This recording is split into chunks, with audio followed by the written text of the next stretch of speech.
let us get into week 8. And it kicked off last night, as you mentioned, where we had the Minnesota Vikings, who started off this season very, very, very hot, traveling to Los Angeles against a Los Angeles Rams team that has been limping all season. Well, when we went off the show on Tuesday night, we both said that, well, we believe Minnesota going to be able to take care of business. Got it. Cooper Kupp was coming back, but you had to kind of ease him in, so you couldn't really rely on his dependability and or his effectiveness and the offense. But what happened to that Minnesota defense that was real stout the first month of the year? Man, the Rams had their key players back, man. I got it. Shucks, man. Minnesota, and they still really have a great defense, man. But when you got Cooper Kupp and you got daggone Puka Nacua back, and now you got these guys motioning and all this stuff, they didn't plan for that. That was not their game plan. And so they got caught slipping last night. And I would tell you, man, the Rams look like a dangerous team having their guys back. They look real dangerous. Right, because the NFC West is not running away with anything. There's 1 4-3 team, that's the Seattle Seahawks, and then everybody else, San Francisco, Arizona, and Los Angeles, are all sitting there at 3-4. The Rams are getting healthy, as we mentioned. Minnesota has a very good defense. Matthew Stafford's arm still look like it still got some strength in it. Cooper Kupp is healthy. Cool, looking like he's going to be back in real good form. Williams and the running game looked like it had a lot of success last night against a very, I would say, tough Flores-led defense, but they got ripped to pieces. And yeah, we're going to talk about the officiating and how terrible the officiating is, and how could you not miss a blatant face mask at the end of the game, but shouldn't have came down to that.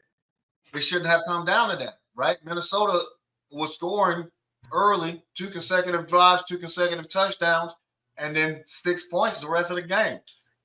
I mean, the Rams did something to, 1, nullify that offense, but 2, identify some gaps in Minnesota's defense based off of what was done to them against Detroit. Got a short turnaround, 5-day turnaround.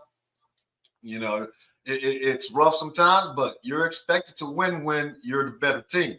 And they didn't do that. But going forward, you said the Rams can be a dangerous team. Are we looking at the Rams possibly competing for their division or being a spoiler? I mean, right now, man, based off how Arizona been playing, how the 49ers been playing, how Seattle been playing, I think they could probably win a division if they can, get a run going on like they did last night. I'm telling you, when I say they look dangerous, man. It's just like Stafford looked like a different quarterback because he had all his toys back. And so, I mean, I don't see nobody that's truly dominant. The team that we thought was dominant in the West, which was Seattle, they've been stumbling a little bit. The 49ers is hurt. And I know you like Murray, but the Cardinals, I'm still not impressed by them. So I still think it's anybody's chance to take that division right now. Yeah, I would agree. The Cardinals going to play the wild card in the division, being that they're going to be the spoiler. The Rams, if they stay healthy, they are definitely going to be right there. I don't know if the 49ers can save their season. IU is out, as you mentioned, for the rest of the year. It doesn't look like Christian McCaffrey will ever come back, even though Mason is doing a very good job. San Francisco is just not the same San Francisco from last year. This game that they have this weekend against the Cowboys is a make it or break it game for both of these two teams, and we're going to talk about that one in about 30 seconds.